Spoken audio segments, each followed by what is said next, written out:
দেশের একজন পুলিশ, একজন নারী পুলিশ যদি বলে আমি আমার স্বামীর বাইরে, আমি পুলিশ ডিপার্টমেন্টের ভেতরে আমি আর কারো কাছে কখনো বিছানায় যাইনি, অথবা কেউ যদি আমাদের গোপন ইমেইলে যদি বলতে পারেন যে অমুক কমিশনার, অমুক এডিসি বা অমুক পুলিশ নারী কর্মকর্তা তিনি এখনো ইনট্যাক্ট আছেন, তার পরিবারটা ঠিক আছে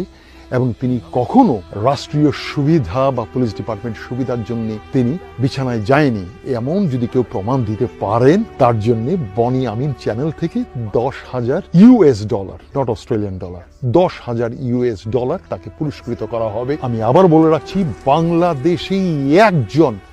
নারী পুলিশ কর্মকর্তা যিনি যৌন হয়রানির শিকার হননি, স্বইচ্ছায় বা অনিচ্ছায় তিনি তার কোনো ঊর্ধ্বতন পুলিশ কর্মকর্তা অথবা স্বরাষ্ট্র মন্ত্রণালয়ের কোনো সেক্রেটারি